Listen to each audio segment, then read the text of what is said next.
नमस्कार, बहुत बहुत स्वागत है आप सभी का। 5 की पंचायत में मैं हूं निखिल सिंह और 5 की पंचायत में आज हम बात करेंगे सियासी दोस्ती दुश्मनी की। कौन किसकी काट कर रहा है, एक ऐसी कवायद जिसमें यह समझना मुश्किल है कि कौन दोस्त है और कौन दुश्मन, क्योंकि कहा भी जाता है कि सियासत में दोस्ती दुश्मनी के बीच एक बड़ी बारीक सी लाइन होती है। कब कौन किधर का हो जाए कुछ कहा नहीं जा सकता। और आपको याद होगा कि कुछ महीने पहले जेडीयू नेता नीतीश कुमार ने बड़े जोर शोर से विपक्षी गठबंधन की कवायद शुरू की थी, उसके प्रणेता बने थे और आम आदमी पार्टी के अरविंद केजरीवाल से लेकर कांग्रेस के राहुल गांधी को एक साथ लाने के लिए उन्होंने प्राणपण से कोशिश की थी। 28 दलों का इंडी गठबंधन बना। इसमें उनको क्या हासिल हुआ ये तो अभी पता पाना मुश्किल है, यानी नीतीश कुमार को क्या कुछ मिला ये शायद उनके पार्टी के नेता बता पाए। लेकिन सबसे पहले सबको साथ लेकर चलने की बात करने वाले नीतीश कुमार की पार्टी जेडीयू अब मध्य प्रदेश में ताल ठोक रही है। सियासी हलकों में कहा जा रहा है कि विपक्ष के गठबंधन में सपा और आप के बाद अब नीतीश कुमार भी बागी हो गए हैं। आखिर क्यों हुआ ऐसा, क्या है इसके मायने, क्या है इसके राजनीतिक निहितार्थ, इस विषय पर विस्तार से चर्चा करेंगे और ये जानने समझने की कोशिश करेंगे कि आखिर कौन किसको नुकसान पहुंचा रहा है और क्यों पहुंचा रहा है नुकसान। तो ये जो पूरी कवायद हुई है, पहले समाजवादी पार्टी से लेकर के आम आदमी पार्टी तक क्या कुछ रहा है, सबसे पहले आइए आपको बताते हैं कि किसने क्या कुछ कहा और आप भी इसके निहितार्थ सही मायनों में समझते रहिएगा।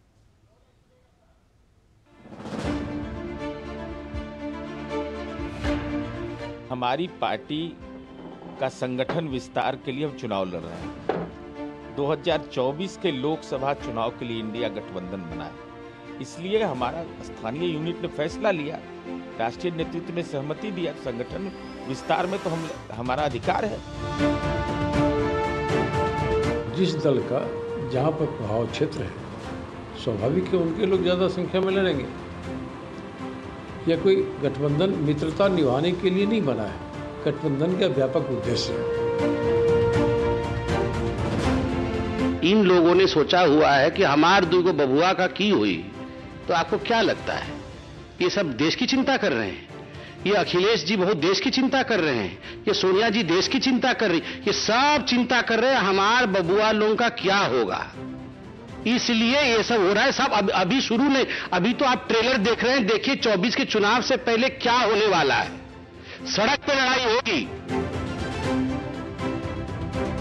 ये सवाल ये है, क्रेडिबिलिटी का है कि अगर कांग्रेस इसी तरह का व्यवहार करेगी तो कौन उनके साथ खड़ा होगा। और मुझे ये भरोसा होता कि कांग्रेस पार्टी के लोग धोखा देंगे, तो मैं उनकी बात पे भरोसा नहीं करता। मुझे बताया गया कि 6 सीटों पर आपके लिए सोचा गया है, विचार किया गया है और उस पर तय करेंगे। सिटिंग एमएलए की जगह आप सीट दे दोगे आप, और उम्मीद करोगे कि मैं आपके बारे में सच बोलूं, और जो बात बोलनी है उनको मैं आपके माध्यम से कांग्रेस पार्टी को कहना चाहता हूं, अपने चिरकुट नेताओं से हमारी पार्टी के बारे में न बुलवाएं। गठबंधन की स्थिति है कि आपस में लड़ रहे हैं, तो इनके हाथों में देश का भविष्य कैसे होगा, प्रदेश का भविष्य कैसे होगा। सर, अखिलेश यादव ने आरोप लगाया कि कांग्रेस ने धोखाधड़ी की है। अरे भाई Samajwadi Party has come out with some posters, cutouts projecting Mr. Akhilesh Yadav as prime ministerial candidate. In a democracy, anybody can become prime minister. That is not the issue. But why to make it as a publicity material or as a issue challenging other parties?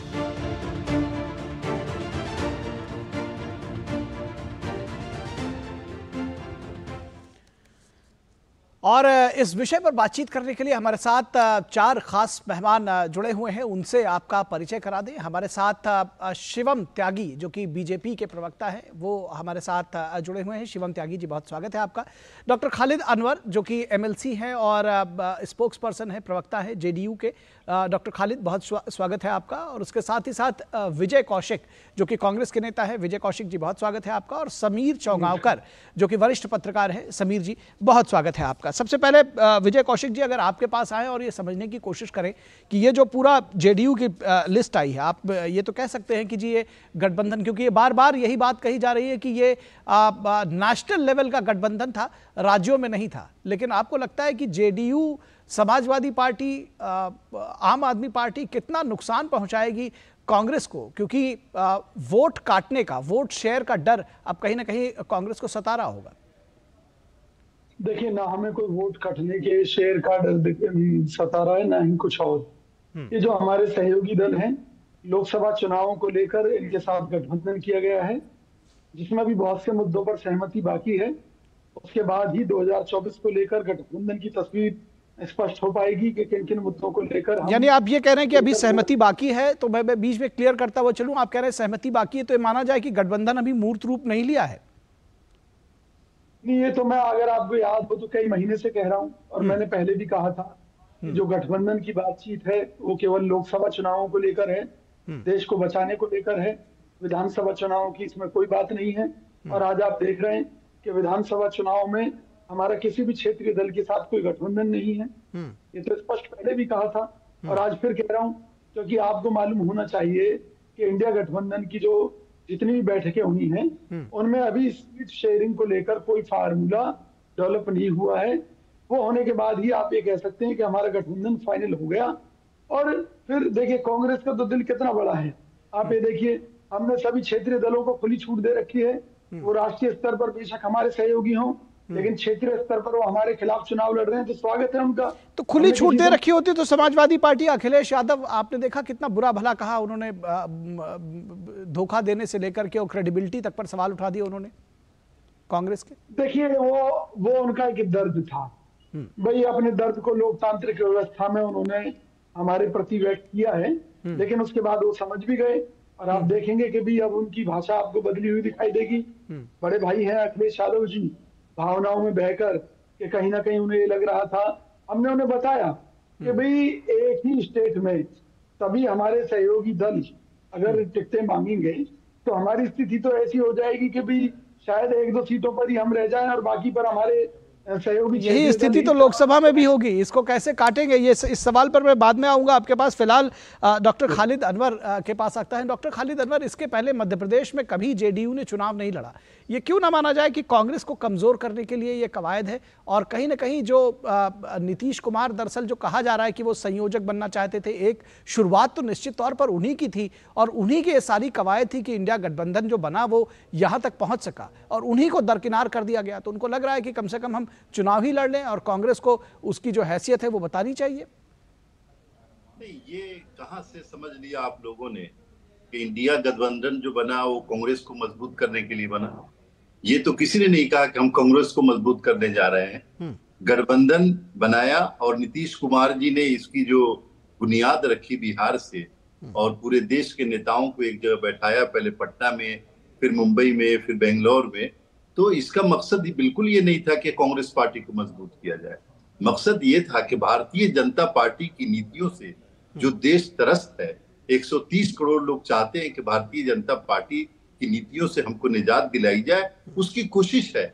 और मैं आपको इस बात पे यकीन दिलाता हूं कि जितनी 28 पार्टियां हैं, उन 28 पार्टियों का जमावड़ा और एकता इसी बात के लिए हुआ है कि भारतीय जनता पार्टी ने जो देश को बर्बाद किया। नहीं, ये तो बात तो जाहिर तौर पर अंडरस्टूड है कि भाई गठबंधन इसीलिए बनता है क्योंकि ये तो मान के चल रहे हैं कि आप अकेले नहीं लड़ पा रहे हैं बीजेपी से, इसीलिए आपको लग रहा है कि एक दूसरे का साथ लेकर के, एक दूसरे को कॉम्प्लीमेंट करते हुए लड़ेंगे, एक दूसरे का वोट बैंक जब जुड़ेगा तब शायद हम बीजेपी का सामना कर पाएं। लेकिन ये स्थिति राज्यों में नहीं दिखाई दे रही है। तो पहले राज्यों में कुश्ती लड़ लेंगे, कांग्रेस को कमजोर कर देंगे, उसके बाद फिर जब लोकसभा का चुनाव आएगा तो उसमें फिर उसको एक दूसरे को मजबूती देंगे।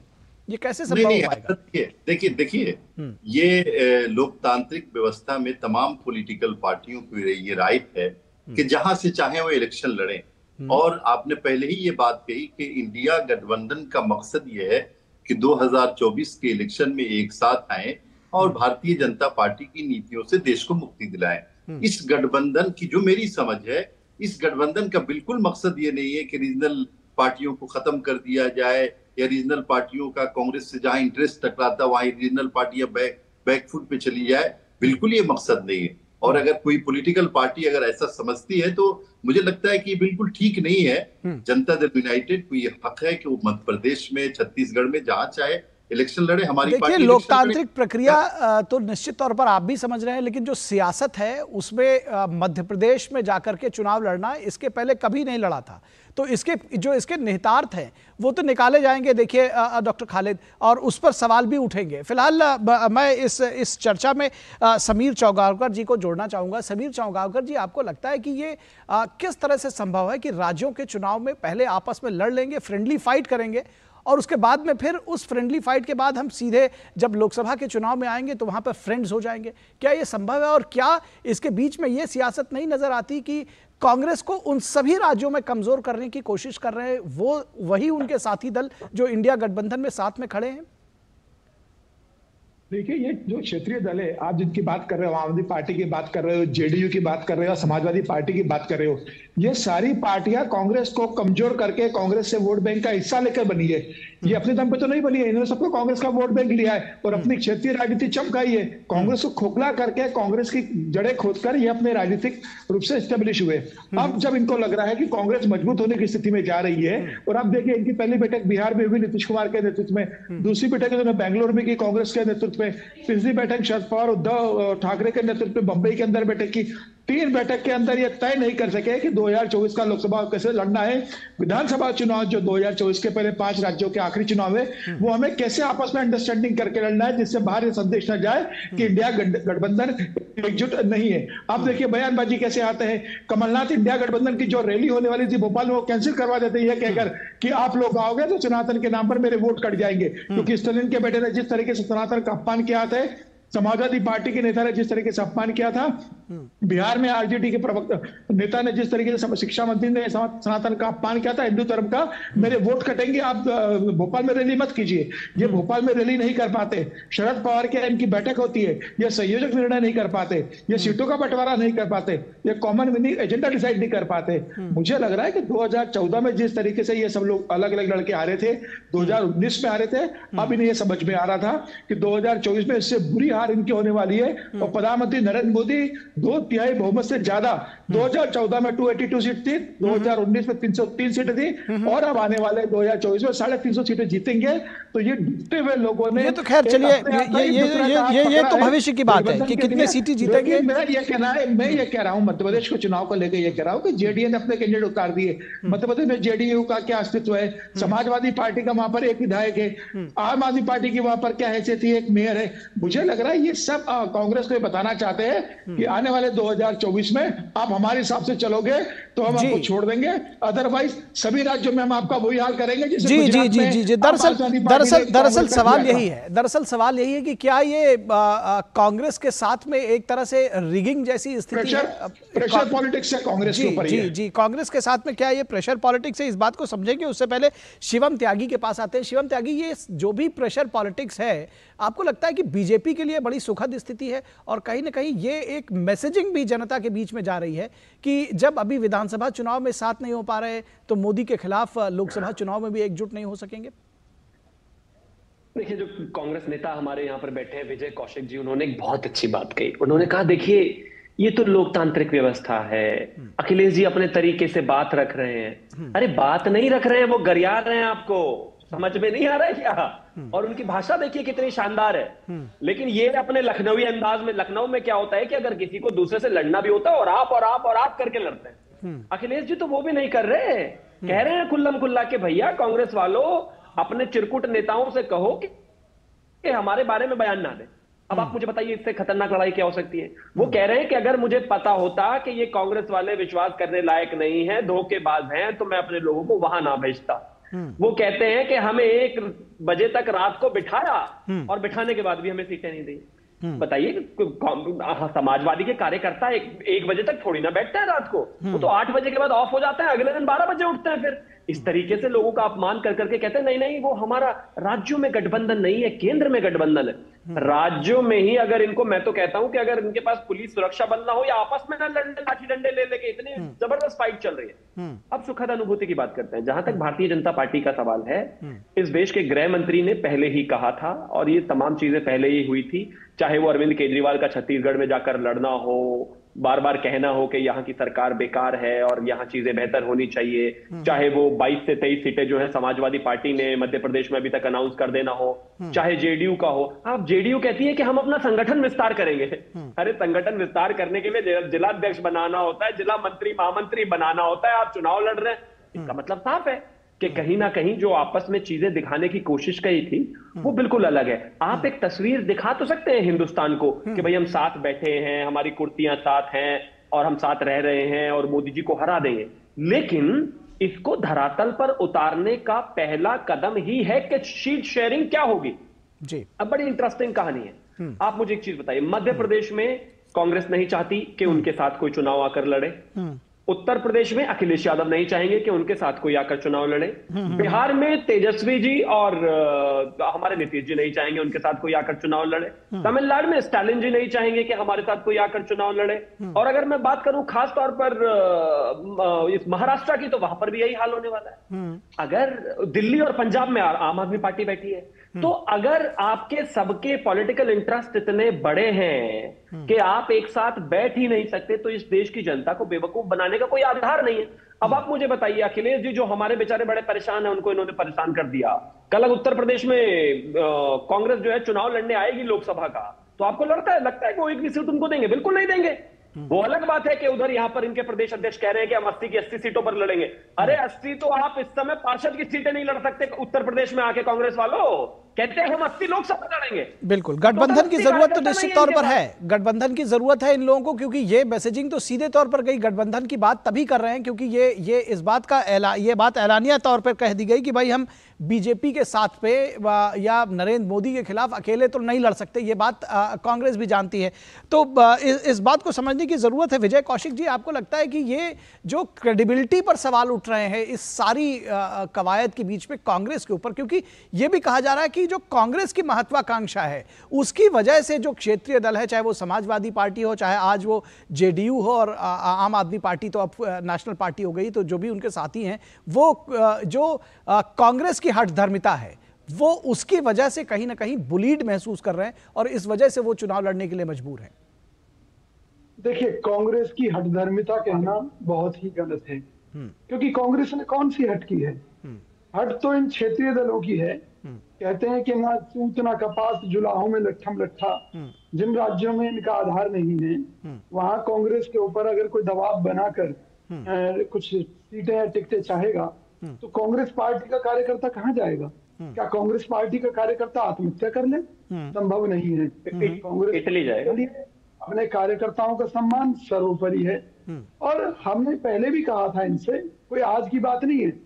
या तो अखिलेश यादव जी, लेकिन यही स्थिति आपको अखिलेश यादव के संदर्भ में जब बात करेंगे विजय कौशिक जी, तो अखिलेश यादव भी यही सवाल पूछ सकते हैं कि समाजवादी पार्टी का कार्यकर्ता फिर कहां जाएगा अगर हम आपको सीटें दे देंगे उत्तर प्रदेश में और ये लोकसभा के चुनाव में होगा? नहीं, सबसे पहली बात मैं आपको बता दूं, कांग्रेस पार्टी राष्ट्रीय पार्टी है। या बिहार में जेडीयू भी यही सवाल पूछ सकती है आपसे। जनाधार है, सुने ना, उनका भी जवाब है हमारे पास जी। उनका जवाब है। पहली बात तो अलायंस सभी लोकसभा चुनावों को लेकर चल रहा है, बड़ी सीधी सी बात है। दूसरी बात, हमने अखिलेश यादव जी को स्पष्ट शब्दों में बता दिया कि भाई 6 सीटें आप मांग रहे हैं, केजरीवाल जी इतनी मांग रहे हैं, फलाना इतनी मांग रहा है, ढिमकी इतनी मांग रहा है, तो भाई इसका मतलब ये है हम मध्य प्रदेश में चुनाव ही न लड़ें, हम राजस्थान में चुनाव ही न लड़ें, हम अपने इन सहयोगियों के लिए छोड़ दें। क्या संभव है? क्या बिल्कुल संभव नहीं है। इसलिए कांग्रेस पार्टी ने झंझट ही खत्म कर दिया। हम पार्टी नेतृत्व का धन्यवाद करना चाहते हैं कि निश्चित तौर पर उन्होंने अखिलेश जी को स्पष्ट शब्दों में बता दिया, और अखिलेश जी अब समझ गए, क्योंकि उन्हें मालूम है कि अगर देश को बचाने की कोई लड़ाई लड़ रहा है देश में, तो वो कांग्रेस लड़ रही है, और कांग्रेस के नेतृत्व में ये लोग भी सुरक्षित हैं, इनकी भी जमीन खिसकी हुई है। ये गलतफहमी में कोई भी क्षेत्रीय दल ना रहे। सबको मालूम है कांग्रेस का जो खोया जनाधार है वापस कांग्रेस की तरफ लौट रहा है। ठीक है, ठीक है, ये इलेक्शंस तय करेंगे। मैं पिछली बार भी मैंने समीर जी को रोका था। शिवम जी, हाँ शिवम जी, चलिए आप कुछ कहना चाह रहे हैं, पहले आप खत्म कर लीजिए। देखिए ये आप एक तो ना इस देश के 140 करोड़ लोगों को कांग्रेस वालों बेवकूफ मत समझिए। एग्जाम्पल, ये कहते हैं कि नहीं वो पहले ही प्लीज बीच में मत बोले ना। चलिए एक एक करके, विजय जी बहुत अच्छी डिबेट चल रही है, एक एक करके बोलते हैं, एक एक करके, बड़ा अच्छा डिबेट चल रहा है, कोई किसी के बीच में ना बोले तो बेहतर होगा जी। इन्होंने कहा कि वो जो है ये जो गठबंधन है ये तो सिर्फ और सिर्फ लोकसभा के लिए हुआ था। फिर अखिलेश यादव के लोगों को 1 बजे तक किस लिए बिठाया हुआ था? वहां पर कोई कार्यक्रम था क्या? या फिर अखिलेश यादव को भाई आप वहां पर बैठे थे क्या?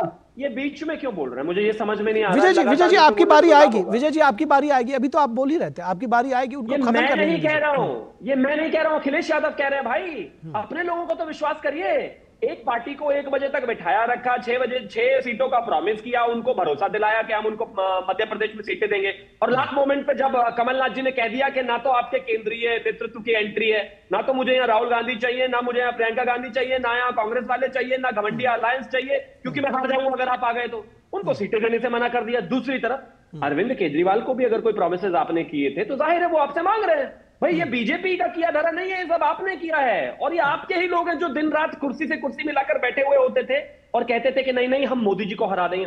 मोदी जी को बाद में हराना, पहले अपने बीच में जो ये लट्ठम लट्ठा जो आपने शब्द का इस्तेमाल किया था हो रही है, पहले इसको तो ठीक करिए भैया।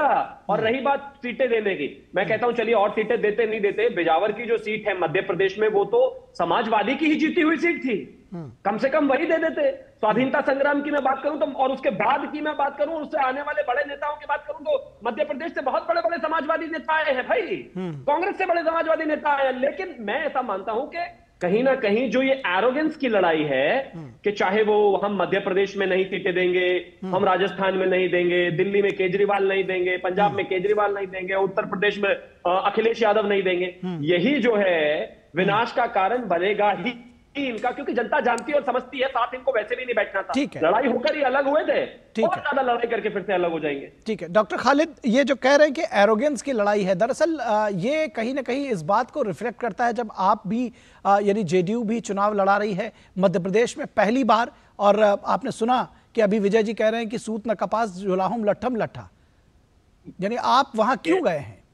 देखिए, विजय कौशिक जी और भारतीय जनता पार्टी शुरू से इंडिया अलायंस के बारे में उनकी यही राय रही है, और बदकिस्मती से भारतीय जनता पार्टी जो चाहती थी या जो चाहती वो होने वाला नहीं। यानी कांग्रेस की भी यही रही है, विजय कौशिक जी कांग्रेस को रिप्रेजेंट कर रहे हैं। देखिए कांग्रेस पार्टी एक बड़ी पार्टी है, और कोई हम लोग मजबूरी में कांग्रेस के साथ नहीं गए। और एक बात और समझने की है कि इंडिया अलायंस किसी पॉलिटिकल पार्टी का नाम नहीं है, ये 28 पॉलिटिकल पार्टियां हैं, सबका अपना एजेंडा है, सबका अपना मैनिफेस्टो है, और सबको ये हक है कि वो जहां चाहे वो जाए।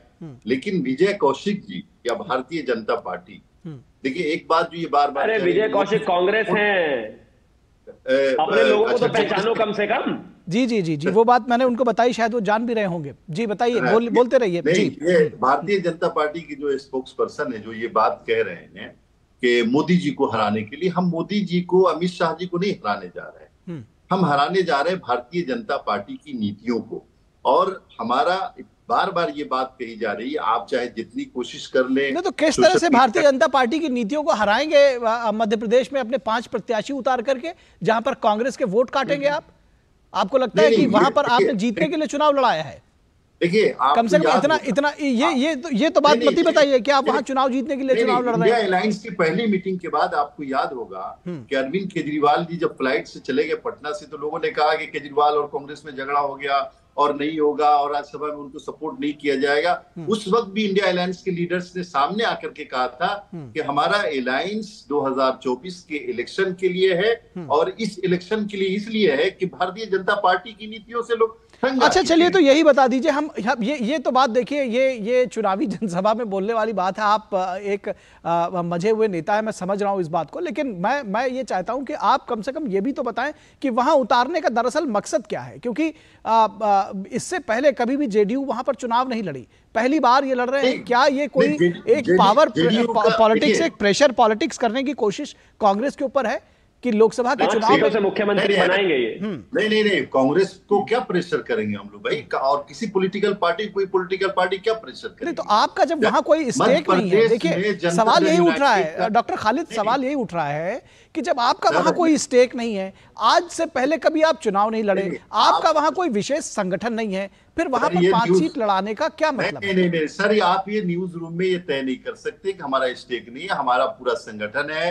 प्रदेश के अध्यक्ष है वहां पे, और अगर हमारे प्रदेश के अध्यक्ष ये तय करते हैं कि यहाँ पोटेंशियल है, इलेक्शन लड़ना चाहिए, तो इसमें ना कांग्रेस को तकलीफ होनी चाहिए, ना भारतीय जनता पार्टी को खुश होना चाहिए। कांग्रेस को इसलिए तकलीफ नहीं होनी चाहिए कि हम आपके साथ इसलिए बैठे, नीतीश कुमार ने आपको इसलिए बैठाया, प्रदेश अध्यक्ष का नाम बता दीजिए, मध्य प्रदेश के देश की जनता का भला हो तो आइए। प्रदेश अध्यक्ष का नाम बता दीजिए मध्य प्रदेश के। मध्य प्रदेश के लिए या छत्तीसगढ़ के लिए या राजस्थान के लिए हमारा इंडिया अलायंस नहीं बना है, हमारा अलायंस बना है 2024 के लिए, और हम लोग इसके लिए कटिबद्ध हैं कि नीतीश कुमार जी के जनता दल यूनाइटेड और नीतीश कुमार जी की इंडिया अलायंस रहेगा, और हम लोग भारतीय जनता पार्टी को एक्सपोज करेंगे पब्लिक के अंदर, उनकी नीतियों से तंग आए। खैर वो तो लोकसभा चुनाव आएंगे तब आप निश्चित तौर पर एक पॉलिटिकल पार्टी के तौर पर आपका सवाल फिर से पूछिए, आप अपना जो पूछ रहे थे पूछिए।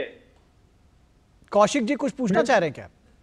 नहीं, मैं पूछ रहा था मध्य प्रदेश जेडीयू के अध्यक्ष का नाम। आवाज नहीं आई सर। सर जेडीयू अध्यक्ष का नाम बता दीजिए। वो कह रहे हैं कि आपके प्रदेश अध्यक्ष का क्या नाम है जेडीयू का मध्य प्रदेश में? अच्छा, तो आपने कहा आपका स्टेक है वहां पर और बहुत मजबूती से चुनाव लड़ रहे हैं, जाहिर तौर पर उन 5 सीटों पर एमसीक्यूज में जो डिबेट होगा ना। चलिए अब मैं ये मैं उस पर नहीं जाऊंगा, लेकिन ये जरूर है कि आप उसका दावा कर रहे हैं 5 सीटें जीतने का। तो विजय कौशिक जी, आपको लगता है कि कहीं ना कहीं ये जो पूरी कवायद है, ये कांग्रेस की जो पूरी लड़ाई है उसको कमजोर करेगी? ये बात भी समझने की जरूरत है जो आपके साथी दल है। नहीं, हमने आकलन किया है, अगर कोई क्षेत्रीय दल एक्स्ट्रा आकर वहां पर चुनाव लड़ता है मध्य प्रदेश में, तो कोई भी पार्टी क्योंकि आपको याद होगा मध्य प्रदेश में मैं जोड़ दूंगा, मध्य प्रदेश में जो पिछली बार चुनाव हुआ था, बहुत सारी सीटें बहुत थिन मार्जिन से जीती गई थी, और उसमें जो क्षेत्रीय दल थे उनका भी बहुत उनके पास अच्छा खासा उन्होंने मार्जिन निकाला था। उसमें बसपा और जो दूसरे दल थे वो तो थे ही, लेकिन जो इस तरह के जो दल हैं वो आपको ही नुकसान पहुंचाएंगे, ये बात आप समझ रहे हैं? निखिल भाई, जहां नेट टू नेट मुकाबला होता है, जहां कांटे की टक्कर का मुकाबला होता है, और वहां कोई थर्ड बंदा भी आ जाए तो दोनों की वोट खराब करता है, किसी एक की वोट खराब नहीं करता। तो इसलिए जितने भी क्षेत्रीय दल रहे वो बीजेपी को, भाई जनता दल यूनाइटेड का तीर तो बीजेपी को ज्यादा लगेगा, क्योंकि उनके सहयोगी रहे हैं बिहार में निश्चित तौर पर। और फिर मान लीजिए किसी क्षेत्रीय दल का कोई एमएलए जीत भी जाता है तो हम उन्हें बेसहारा नहीं रहने देंगे, कांग्रेस पार्टी सबको साथ ले लेगी। और अच्छा, तो अभी से आप ये घोषित कर रहे हैं कि भाई सब मिलकर लड़ेंगे, जो जीतेगा उसको साथ में ले लेंगे। शिवम त्यागी कुछ कहना चाह रहे हैं। शिवम जी आप बताइए, उसका समीर जी के पास जाना है मुझे। कांग्रेस पार्टी का दिल बड़ा है। देखिए, मैं तो एक ही चीज कहना चाहूंगा, विजय कौशिक जी ने जो कहा, देखिए कि मध्य प्रदेश में जो एक्स्ट्रा दल हैं, अरे भैया वो 12वां प्लेयर नहीं है, वो एक्स्ट्रा दल नहीं है, मेन टीम है वो आपके। एक्स्ट्रा क्या होता है? एक्स्ट्रा दल है, एक्स्ट्रा दल नहीं है भैया, राष्ट्रीय स्तर पर वो टीम के खिलाड़ी हैं आपके। हम उनको एक्स्ट्रा कह के बाहर धकेल रहे हैं और कहते जो वो जीत जाएंगे तो हम उनको अपने साथ ले आएंगे। तो अभी जो ले आओ, ऐसा क्या अहंकार हो गया कि आप उनको अभी वापस लाना ही नहीं चाहते? मैं तो कहता हूं कि अगर आपका गठबंधन है और आपको लगता है कहीं पर उनका आधार है, तो आज क्यों नहीं ले आते? विषय साफ है। मैं फिर से वही कहना चाहता हूं, ये वाकई एक प्रेशर पॉलिटिक्स है। कांग्रेस को ये दिखाने की कोशिश की जा रही है क्षेत्रीय दलों द्वारा कि आप जो ये अपना जो फ्यूज प्रोडक्ट है, आप इसको प्रधानमंत्री नहीं बना सकते, हम इनके चेहरे पर चुनाव नहीं लड़ना चाहते, हम आपको हराए। ठीक है, प्रधानमंत्री पद की भी बात करेंगे, प्रधानमंत्री पद की भी बात करेंगे शिवम त्यागी। उससे पहले बिल्कुल जो आपने प्रश्न उठाया इस पर आएंगे, प्रधानमंत्री का फेस को लेकर के बात करेंगे, लेकिन उससे पहले समीर चौगावकर जी आपके पास आएंगे और ये समझने की कोशिश करेंगे कि राजनीतिक दल के तौर पर तो जनता दल यूनाइटेड और कांग्रेस दोनों वो तो कह रहे हैं कि हम 5 सीटें जीतेंगे, और विजय कौशिक कह रहे हैं कि हमें तो बिल्कुल कोई नुकसान भी नहीं होगा, वो तो बीजेपी को नुकसान पहुंचाएंगे। आपको लगता है कि इस सारी कवायद में जो कांग्रेस के प्रॉस्पेक्ट्स हैं, आम आदमी पार्टी के, समाजवादी पार्टी के लड़ने से और अब जनता दल यूनाइटेड के लड़ने से, उनके लिए मुश्किलें ज्यादा हैं? देखिए 2018 का एक बार आपको परिणाम देखना पड़ेगा। 0.13% ज्यादा वोट बीजेपी को मिले थे, लेकिन कांग्रेस की सिर्फ 5 सीटें ज्यादा आई थी मध्य प्रदेश के अंदर। उस स्थिति में मध्य प्रदेश में कांग्रेस को निर्दलीयों ने, 4 निर्दलीयों ने, समाजवादी पार्टी ने समर्थन दिया था और फिर बाद में कमलनाथ ने 15 महीने की सरकार चलाई थी। अब अगर हम उसी तुलना में कोशिश करें कि भारतीय जनता पार्टी और कांग्रेस के अंदर अगर वहां पर लड़ाई है सत्ता के लिए, तो इसी स्थिति के अंदर ये नुकसान कांग्रेस को करेंगे। आज जेडीयू का वोट प्रतिशत क्या है, मैं आपको आज लिख के दे देता हूं। चुनाव के बाद हम फिर डिबेट करेंगे। 5 उम्मीदवारों की जमानत जब्त होगी। समाजवादी पार्टी का 1% वोट बैंक है, वहां से बसपा है जिसका 4 से 5% वोट बैंक है और जो कई सीटों पे, 2 सीटों पे जीतती है और 4 से 5 सीटों पे सेकंड नंबर पे रहती है। तो अल्टीमेटली ये जो भी उम्मीदवार खड़े करेंगे ये नुकसान कांग्रेस को करने जा रहे हैं। कांग्रेस इसमें हारेगी। आम आदमी पार्टी में किसका वोट काटेगी? आज आम आदमी पार्टी ने 3 लोगों जो टिकट दिए वो तो कांग्रेस से आए हुए नेताजी टिकट नहीं मिला है। तो अल्टीमेटली कांग्रेस का नुकसान आम आदमी पार्टी भी करेगी, जेडीयू भी करेगी और समाजवादी पार्टी भी करने वाली है। फिर ये जेडीयू का चुनाव लड़ाने का मकसद क्या है समीर जी, आप किस तरह से देखते हैं इसको? मुझे लग रहा है कि जेडीयू का मकसद सीधा सीधा यह कांग्रेस को संदेश देने का है कि अगर आप बिहार में बहुत हस्तक्षेप करोगे, बहुत उछलकूद करोगे बिहार के अंदर, तो हम आपके बाकी राज्यों में जाएंगे।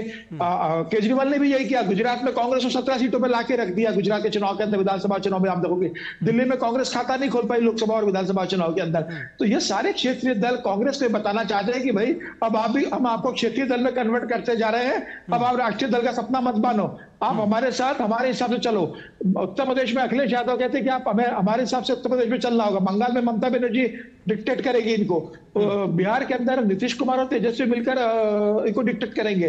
तो मुझे ऐसा लग रहा है कि कांग्रेस के लिए ये बहुत स्पेस कम देना चाहते हैं। और जिस हिसाब से कर्नाटका का परिणाम आया है, इस क्षेत्रीय दलों में इस बात का डर है कि कहीं उनका मुस्लिम वोट बैंक जो है वो वापस कांग्रेस के पास न चला जाए। इसलिए ये कांग्रेस को डर दिखा रहे हैं कि आप ज्यादा उछल कूद मत करो, हमें अपने स्टेट में स्पेस दीजिए। हालांकि मैं इस बात को समझता हूं कि जहां तक मध्य प्रदेश, छत्तीसगढ़ का सवाल है, सिर्फ एक आम आदमी पार्टी ऐसी है और बसपा तो किसी गठबंधन में है नहीं। आम आदमी पार्टी कांग्रेस को डैमेज कर सकती है। जहां तक जेडीयू का सवाल है तो मध्य प्रदेश में उसका कोई बहुत ज्यादा अस्तित्व नहीं है। उसके कैंडिडेट खड़े करने न करने से कांग्रेस को बहुत ज्यादा फर्क नहीं पड़ेगा। हाँ, लेकिन आम आदमी पार्टी से जरूर फर्क पड़ेगा। और जिस तरह से शिवम जी ने बताया कि जिस तरह से समाजवादी पार्टी का एक विधायक है, अगर वो सीट वो अगर कांग्रेस उसको दे देती तो मुझे लगा तब भी 2 या 3 सीटों पे कांग्रेस को उसका बेनिफिट मिल सकता था। लेकिन चूंकि कांग्रेस 230 सीटों पे खुद अब लड़ रही है, तो मुझे लग रहा है 4 से 5 सीटों पे समाजवादी पार्टी के कारण कांग्रेस को नुकसान होना तय है। चलिए, ये चुनाव में देखने की बात होगी। लेकिन फिलहाल एक बात सामने आया, जब पीएम फेस की बात होती है और आप का जो गठबंधन है जेडीयू का और कांग्रेस का, आम आदमी पार्टी का, समाजवादी पार्टी का, ये लोग कहते हैं 28 दलों का गठबंधन, ये लोग कहते हैं कि हम जो पीएम का फेस है वो बाद में तय कर लेंगे। लेकिन इसमें भी बहुत सारे जिसको कहते हैं कि मतभेद वो सामने आते हैं। और विजय कौशिक जी, आपने देखा होगा पिछले दिनों की समाजवादी पार्टी जब नाराज हुई, अखिलेश यादव नाराज हुए, तो जिस भाषा शैली का उन्होंने प्रयोग किया वो तो किया ही, साथ ही साथ उनके नाम के पोस्टर भी छपने लग गए। लखनऊ में बहुत जगह लगाए गए जहां पर यह भी हुआ कि अब अखिलेश यादव प्रधानमंत्री बनेंगे देश के। तो वो भले ही यूपी में सीएम नहीं बन पाए, लेकिन यूपी में जाकर यहां से वो प्रधानमंत्री तो जरूर बने। देखिए, सबसे पहली बात, कांग्रेस पार्टी की तरफ से मैं आपके चैनल के माध्यम से सभी को स्पष्ट कर देना चाहता हूं, कांग्रेस पार्टी दबाव की राजनीति बर्दाश्त नहीं करती। कोई क्षेत्रीय दल अगर हमें आंख दिखाकर या हमारे ऊपर दबाव बनाकर हमसे कुछ हासिल करना चाहता है तो वो घाटे में ही रहेगा। जो पीएम बनने का सपना देख रहे हैं, कहीं ऐसा ना हो कि सीएम की कुर्सी भी उनके लिए सपना बनकर रह जाए। तो उनको मेरी तरफ से एक चेतावनी है। सबसे बड़ी बात यह है कि ये जो 5 राज्यों के चुनाव हैं, कांग्रेस एक बहुत बड़ी ताकत के रूप में देश के सामने आ रही है। राजस्थान हम जीतने जा रहे हैं, मध्य प्रदेश जीतने जा रहे हैं, छत्तीसगढ़ जीतने जा रहे हैं, तेलंगाना जीतने जा रहे हैं और उससे सभी में खलबली है। यहाँ तक कि जो लोग कहीं ना कहीं ये सोचते थे कि भी कांग्रेस हाशिए पर चली गई, अब कांग्रेस को आगे बढ़ते देखकर उनकी नींदें उड़ी हुई हैं। लेकिन ये जीतेंगे कैसे, इसका क्या फॉर्मूला है? क्योंकि आपके ही साथी सब आपके खिलाफ चुनाव लड़ रहे हैं। देखिए, मेरी बात सुनिए, जब जनता अपना एक मन बना लेती है किसी पार्टी विशेष के पक्ष में, ठीक है, तो फिर कितने ही क्षेत्रीय दल आ जाएं, उनसे कोई फर्क नहीं। तो फिर लोकसभा में इनको साथ रखने की क्या जरूरत है? देखिए, जनता, इस देश की जनता आपके साथ जुड़ी हुई है, तो आम आदमी पार्टी को और अखिलेश यादव की इतनी कड़वी बातें बर्दाश्त करने की जरूरत है क्या? निखिल भाई, वक्त के द्वारा जवाब दिया जाए तो ज्यादा बेहतर होता। अखिलेश जी को भी जवाब मिल जाएगा अपने आप, हमें कुछ कहने की जरूरत नहीं पड़ेगी। लेकिन मैं आपको एक अहम बात बता देना चाहता हूं, कांग्रेस पार्टी किसी के पास नहीं गई थी कि आइए हमसे गठबंधन कीजिए, आइए हमसे गठबंधन कीजिए। नीतीश जी आए थे प्रस्ताव लेकर, उस गठबंधन को स्वीकार तो किया था, नीतीश जी प्रस्ताव लेकर आए थे। बात तो सुनिए ना, सुन तो लीजिए एक बार, बाकी जो आप कहें वो आपका नजरिया होगा।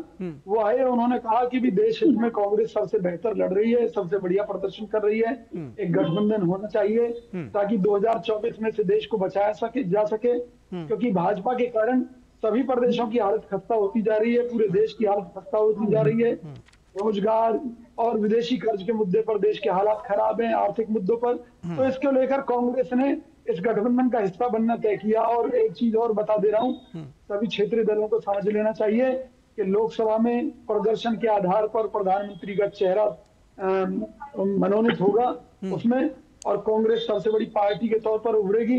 जाहिर है कि ठीक है, अब वो तो चुनाव में तय होगा कि कौन कितने बड़े पार्टी में उभरेगा, लेकिन फिलहाल ये भी समझ में आ रहा है कि साहस नहीं है कि आप लोगों के अंदर कि या कांग्रेस के अंदर सीधे तौर पर, जब आप कह रहे हैं कि भाई हमारे पास वो चल कर आए थे, हमें गठबंधन की जरूरत नहीं थी, लेकिन आप के अंदर ये भी साहस नहीं था कि आप उनको नकार सके और कहें कि नहीं हम मोदी के खिलाफ अकेले चुनाव लड़कर जीत लेंगे। शिवम त्यागी कुछ कहना चाह रहे हैं जी। Thank you. देखिए, विजय जी ने कहा कि देखिए इन क्षेत्रीय दलों को जो है ये हमारे ऊपर प्रेशर पॉलिटिक्स नहीं कर सकते, उनको ये याद रखना चाहिए कि वो हमसे तो क्या कुछ ले पाएंगे, पीएम पद की कुर्सी के चक्कर में कभी सीएम पद की कुर्सी भी ना भूल जाए। आपसे कोई ले क्या सकता है? जिस आदमी के पास कुछ हो तो उससे कोई कुछ लेगा ना, कांग्रेस से लेगा क्या? कुछ भी नहीं। आपको तो कोई लेना छोड़िए, आपको तो कोई पास रखने को तैयार नहीं है। मजबूरी है ये लोगों की कि आपको कहीं ना कहीं कहते हम नहीं करते गठबंधन करने, आप जाओ या ना जाओ उससे फर्क क्या पड़ने वाला है? कुछ भी तो नहीं। आजकल आपको आपके जो सहयोगी है वही सीरियसली नहीं लेते। आप किसी भी सहयोगी को उठा लीजिए, क्या वो आप राहुल गांधी को एक्सेप्ट करने के लिए तैयार है? बिल्कुल नहीं। क्या वो राहुल गांधी को पीएम पद का उम्मीदवार मानने के लिए तैयार है? बिल्कुल नहीं। क्या वो उसके लिए उनको भावी कैंडिडेट भी समझते हैं? बिल्कुल नहीं। अभी पिछले दिनों जो समाजवादी के प्रवक्ता फखरुल हसन चांद ने प्रधानमंत्री बनने का पोस्टर लगाया है अखिलेश यादव जी का, अब मुझे समझ में नहीं आता। ये मतलब माना कि सपने देखना अच्छी आदतें हैं, सब है, देखना भी चाहिए, लेकिन थोड़ा सा तो आदमी को कहीं ना कहीं थोड़ा सा तो रियल होना ही चाहिए। एक हमारे नीतीश जी हैं, वो कांग्रेस को जो है कहीं ना कहीं ब्लैकमेल करने के लिए 6 कैंडिडेट उतार रहे, कह रहे हैं कि या तो मुझे संयोजक बनाओ वरना मैं आपको हराऊंगा। दूसरी तरफ अखिलेश यादव जी हैं, वो कह रहे हैं कि मैं प्रधानमंत्री बनने वाला हूं। अरे भैया, आपसे अपने राज्यों में चला नहीं जाता। समाजवादी पार्टी अपने जीवन के सबसे बुरे हाल में है लोकसभा के स्तर पर। अगर मैं बात करूं, एक स्कूटर पर उनके सांसद आ जाएंगे, इतना बुरा हाल कभी भी मुलायम सिंह जी के समय में रहा नहीं। दूसरी तरफ नीतीश कुमार जी अपने समय के सबसे बुरे हाल में है। 105 वाली पार्टी आज कम से कम 41-42 सीटों पर है। इनके राज्य तो इनके पास नहीं है, इनको बनना सबको प्रधानमंत्री है। अब मेरे हिसाब से तो यही हो सकता है कि भैया ठीक है, अपने आवास के बाहर जो है झूठी पट्टी लगवा लीजिए प्रधानमंत्री आवास, क्योंकि बनने वाले तो आप है नहीं। ये कैसा ख्याली पुलाव है जो इनको सोने नहीं दे रहा रातों रात। अभी पिछले दिनों नीतीश जी को मैंने देखा, बेचारे पिछले 6 महीने से मेहनत कर रहे थे। बिहार की जनता का दिन रात पेट्रोल डीजल तेल जो भी डलता होगा हवाई जहाज में, हमें तो नहीं पता, वो सारा इस्तेमाल किया, मेहनत किया, सब कुछ किया। उसके बाद पता चला संयोजक की कुर्सी नहीं मिली। उधर कांग्रेस वालों ने भी कई बार अपना उधर बैंगलोर में ऑर्गेनाइज किया, वो पता नहीं हजारों हजार रुपए की तो पानी की बोतलें मिलती थी, कहां से कैसे कैसे क्या आता होगा, सब इकट्ठा करके माहौल तो बना दिया। लेकिन जब बात आई रियलिटी पर कि आ जाओ जरा सीट शेयरिंग पर बात कर ले, तो ये देखिए ढाक के 3 पास। योगी जी ने उत्तर प्रदेश के नोएडा में जो है सिक्योरिटी टाइट कर रखी है, वरना बॉर्डर पे आके लड़ रहे केजरीवाल और समाजवादी पार्टी के नेता और ये कांग्रेस वाले। मैं मानता हूं कि ये पिगमेल गठबंधन है, ये पहले से भी जानते थे, आज भी जानते हैं, और आगे इसका रियलिटी भी इनको पता है।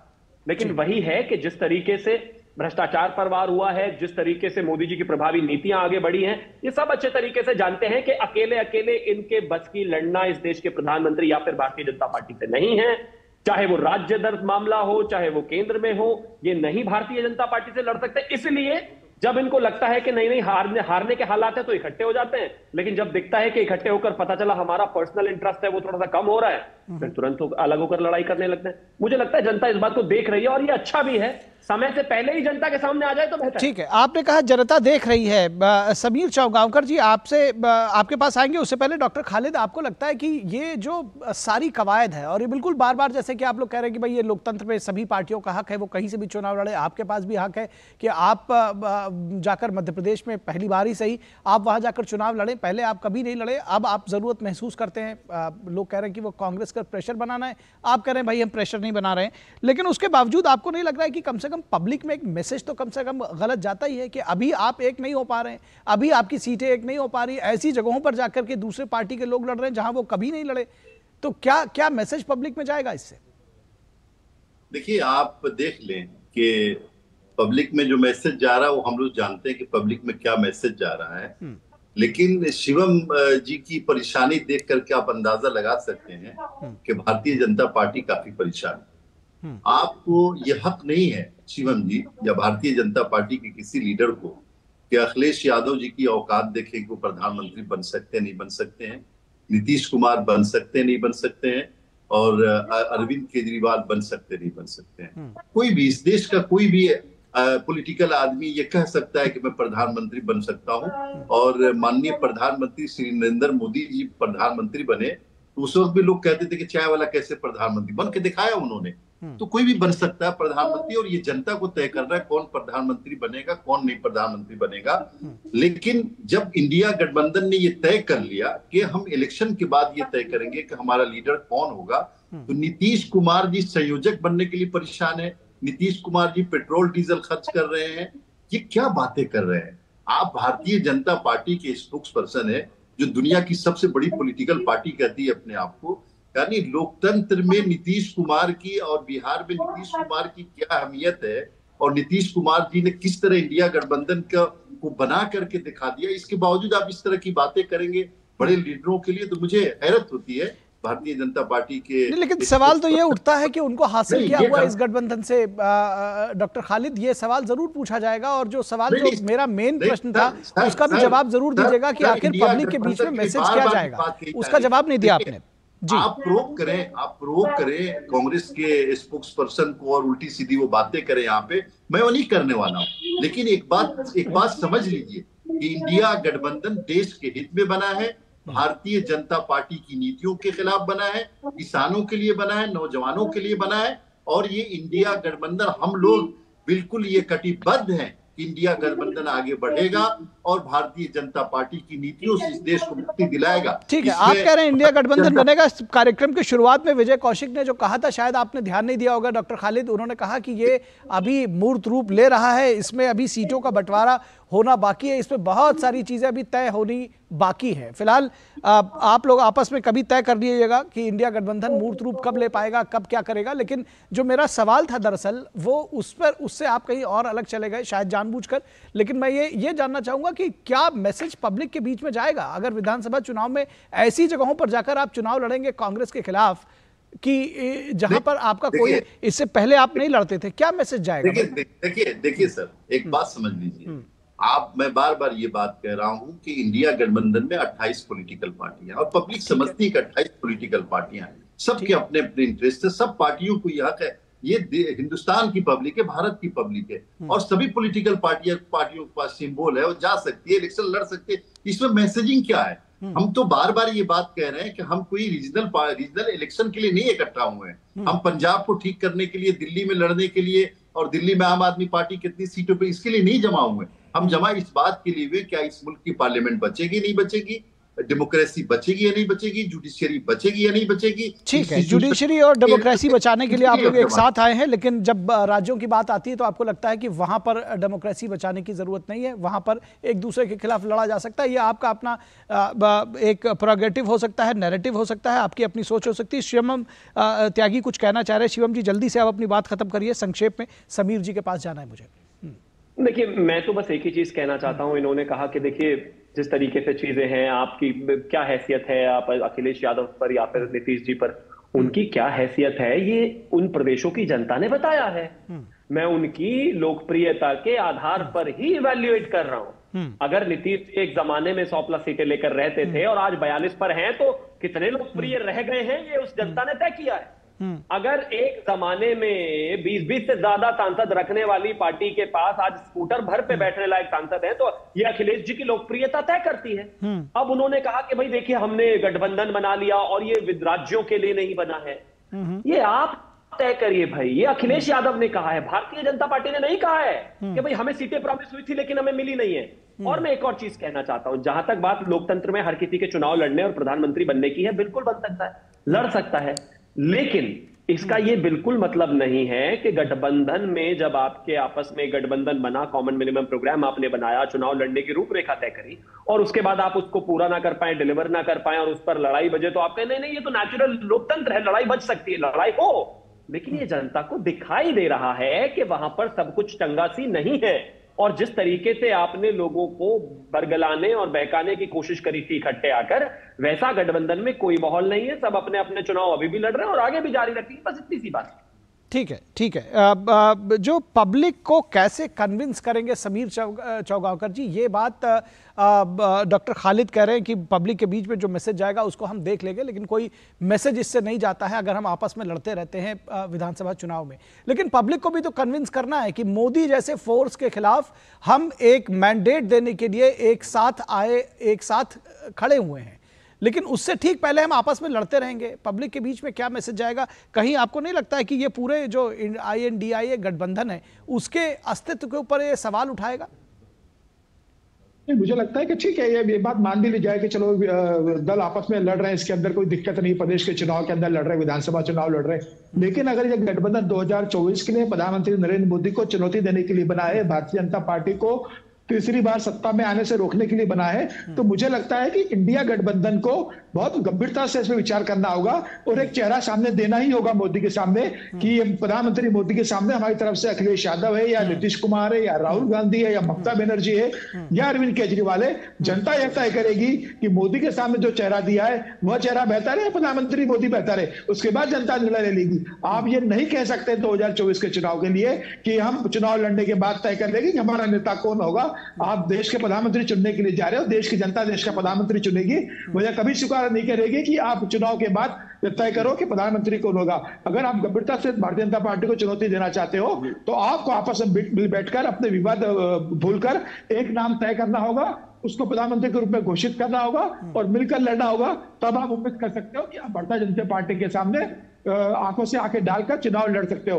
अगर आप ये कहते हो कि अब बाद में चुनाव लड़ेंगे तो आप भूल जाइए, 2024 में प्रधानमंत्री नरेंद्र मोदी 2/3 बहुमत से सरकार बनाएंगे, ये तय है। अगर लोगों ने फेस नहीं दिया, आपको लगता है इतना? समीर जी, एक और छोटा सा सवाल, आपको लगता है कि PM का फेस तय करना इतना आसान है? दरअसल ये आसान नहीं था, इसलिए इसको बाद में टाल दिया गया।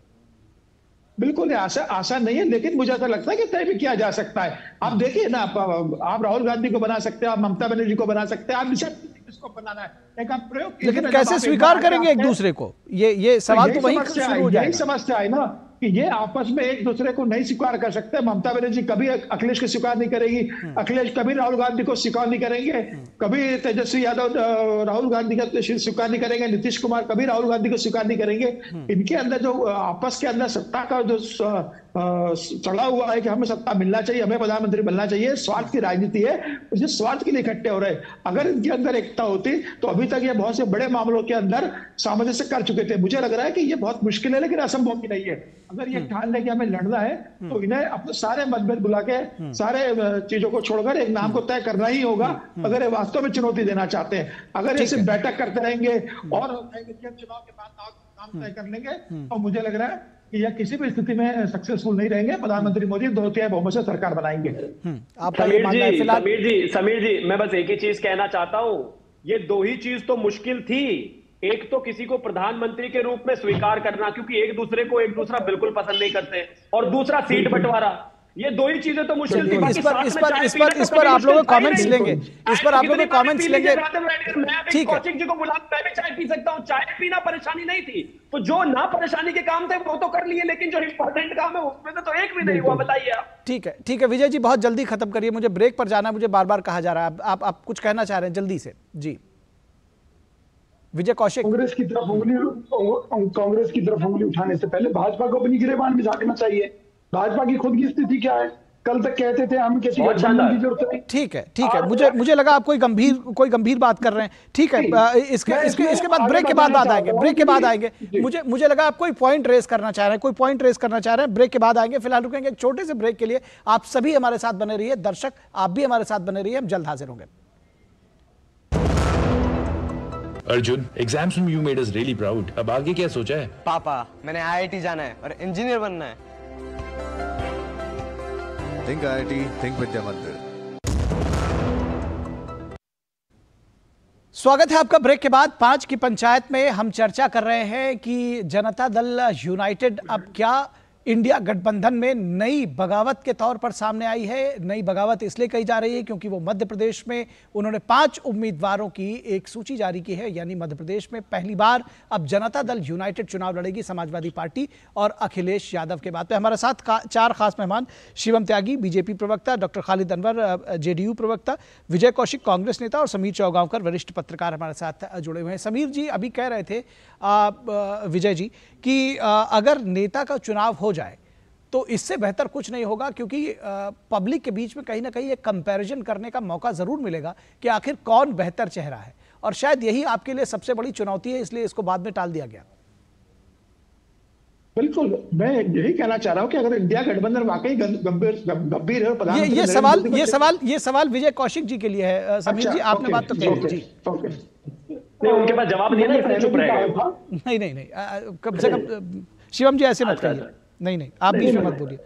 विजय जी, कहा था कोई नहीं कि कांग्रेस पार्टी ये मानती है और सभी क्षेत्रीय दल ये मानते हैं कि देखिए, अगर अभी से हमने मान लीजिए कोई चेहरा डिक्लेयर किया, अब पता चला कि भी उनकी पार्टी की सीटें कम रह गई, या कांग्रेस सबसे बड़ी पार्टी के तौर पर या अपने दम पर सत्ता में आने में सक्षम साबित हुई, तो उन परिस्थितियों में चेहरे की क्या बात होगी। तो सबसे बड़ी बात यह है जिसकी ज्यादा सीटें होंगी उस आधार पर गठबंधन के बाद फाइनल होगा कि कौन प्रधानमंत्री होगा। और किसी भी क्षेत्रीय दल में आप देख लीजिए, किसी भी राज्य में ऐसा नहीं होता। बिहार जिसको चुनते हैं मुख्यमंत्री घोषित किया था, मुख्यमंत्री बनाया था बिहार में। देखिए आप समीर जी, ठीक है, आखिर ऐसा क्यों? तो ये सब परिस्थितियों के ऊपर डिपेंड करता है। समीर जी कुछ सवाल पूछ रहे हैं। विजय जी समीर जी भी इसमें कुछ सवाल पूछ रहे हैं। विजय जी, मेरा ये कहना है कि बिहार में जब चुनाव हुए थे, विधानसभा चुनाव के, भारतीय जनता पार्टी ने नीतीश कुमार को मुख्यमंत्री घोषित किया, मुख्यमंत्री बनाया भी नीतीश कुमार को तीसरे नंबर की पार्टी आने के बाद भी। तब तो भारतीय जनता पार्टी ये नहीं कहा कि हमारे सबसे ज्यादा विधायक मुख्यमंत्री बनेंगे। अपना चेहरा क्यों नहीं डिक्लेयर कर पा रही? वही भारतीय जनता पार्टी, भारतीय जनता पार्टी का जो चेहरा डिक्लेयर है प्रधानमंत्री मोदी के रूप में, आप लोकसभा की बात कर रहे हैं, लोकसभा में वो है। और बात समीर जी भी वही तो कह रहे हैं कि अगर आप चेहरा दे सकेंगे, देखिए आप सभी लोग सुनिए, मैं कह रहा हूं कि जो समीर जी ने बात उठाई है कि अगर चेहरा दे सकेंगे, ये बात शायद सभी लोग इस बात को मानते भी हों, पॉलिटिकली इस बात को समझते भी होंगे, लेकिन शायद उसको कहना नहीं चाह रहे हैं। विजय जी, आपको नहीं लगता है कि ये जो चुनौती है, जिस तरह से आप देख रहे हैं कि कभी नीतीश कुमार को प्रधानमंत्री पद का उम्मीदवार बताया जा रहा है, वो कहा जा रहा है कि जी वो छोड़ के वो तो सेंटर में जा रहे हैं, जो उनके पार्टनर अलायंस है वो ये चाहते भी हैं। फिलहाल समाजवादी पार्टी के लिए आप बैनर्स, पोस्टर्स निकाल रहे हैं, ये सारी कवायद होती ही नहीं, ये सारी कवायद होती ही नहीं। अगर एक प्रत्याशी आपने आपस में घोषित कर लिया होता, एक चेहरा घोषित कर लिया होता प्रधानमंत्री का। विजय जी, निखिल भाई आवाज नहीं मिल पा रही। अच्छा, ये सवाल नहीं कोई नहीं, ये जवाब देना चाहता हूं। मैं इसका जवाब दे देता हूं। देखिए, गठबंधन में कुछ इस तरह की बातें भी आई थी, तो उसमें हमने ये तय किया कि भाई चेहरा डिक्लेयर करने से अच्छा है कि सभी क्षेत्रीय दल अपने आप को प्रधानमंत्री पद का उम्मीदवार मानकर काम करें। इससे वो ज्यादा बेहतर काम करेंगे, अपने क्षेत्रों में ज्यादा से ज्यादा कैंडिडेट जिताने पर काम होगा, और निश्चित तौर पर जब चुनाव जीत कर आएंगे हमारे जितने भी कैंडिडेट हैं, सर्वसम्मति से सभी पार्टियां बैठकर तय कर लेंगी कि भाई किसकी कितनी भागीदारी। ठीक है, ये बात तो आप बार बार कह रहे हैं, समीर जी कुछ कहना चाह रहे हैं। ठीक है, समीर जी कुछ कहना चाह रहे हैं जी। मेरा ये कहना है कि अगर इंडिया गठबंधन के पास एक सर्वसम्मति का चेहरा नहीं बन पाता है, तो ये 5 चेहरे प्रधानमंत्री के डिक्लेयर करे और कह रहे कि एक साल एक प्रधानमंत्री रहेगा। पहले साल अखिलेश रहेंगे, दूसरे साल ममता बनर्जी रहेगी, तीसरे साल राहुल गांधी रहेंगे, 14 साल स्टालिन रहेंगे, 5 नीतीश कुमार रहेंगे। ये 5 ठीक है। नहीं समीर जी कर लीजिए, कांग्रेस पार्टी में आ जाइए और पार्टी नेतृत्व को अपनी सलाह दे दीजिए। ठीक है, आपकी सलाह पर समीर जी नहीं ठीक है, 5 नहीं, ठीक है, समीर जी 5 नहीं, महीने का 1 12 होने चाहिए। नहीं, चलिए डॉक्टर खालिद अनवर के पास जाएंगे। डॉक्टर खालिद अनवर हमारे ख्याल से इस पूरी डिबेट का मजा ले रहे हैं, वो बीच बीच में बोलते कम है, लेकिन आपको लगता है जेडीयू को कुछ हासिल होने वाला है इससे? क्या होने वाला है, जरा साफगोई से अगर बता सके तो शायद इस डिबेट को बेहतर तरीके से अंत दिया जा सकेगा मध्य प्रदेश में प्रत्याशी उतार कर। समीर जी जो बात कह रहे हैं, देखिए ये देश प्रेसिडेंशियल मोड ऑफ इलेक्शन का नहीं, जहां लोग पार्लियामेंटेरियन चुनते हैं और पार्लियामेंटेरियन ही जाकर के प्राइम मिनिस्टर को चुनते हैं।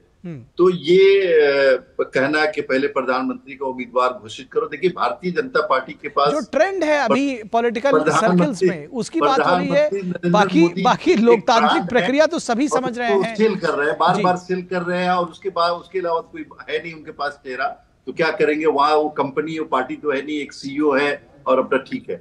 देखिए जनता दल यूनाइटेड, नीतीश कुमार जी एक समाजवादी लीडर हैं और हमेशा से समाजवादियों ने जब भी देश पे कोई आफत आई, समाजवादी लोग आगे बढ़े और आगे बढ़कर उन्होंने देश को बचाया। ठीक है डॉक्टर खालिद, आपको उम्मीद है कि इस गठबंधन में नीतीश कुमार का भी नंबर लग सकता है प्राइम मिनिस्टर बनने का, अगर मौका आया तो? नहीं, आप देखिए क्या जेपी बने थे क्या प्राइम मिनिस्टर? जो मिशन चलाने वाले लोग होते हैं, यानी आप त्याग की बात कर रहे हैं, आप त्याग की बात कर रहे हैं, बहुत अच्छी बात है। हमारे नेता की निगाह, नीतीश कुमार की निगाह, चुनाव नहीं लड़े थे, हमारी निगाह इस ठीक है। चलिए जनता को बस इतनी है कोशिश। ठीक है, चलिए इस बहस में आज बस इतना ही रखेंगे, लेकिन निश्चित तौर पर ये जानने समझने की ज़रूरत है कि आखिर जो क्षेत्रीय दल है वो इन 5 राज्यों के चुनावों में और दूसरे राज्यों में जाकर के, जहां बार बार ये कहा जा रहा है कि उनका स्टेक वहां बहुत ज़्यादा नहीं है, वो वहां जाकर आखिर क्या मैसेज देना चाह रहे हैं। हमारे साथ जो 4 मेहमान जुड़े हुए थे, शिवम त्यागी जी, डॉक्टर खालिद अनवर, विजय कौशिक और समीर जावगावकर, आप सभी का शुक्रिया। 5 की पंचायत में आज बस इतना ही। हमारी पूरी टीम को दीजिए इजाज़त, नमस्कार।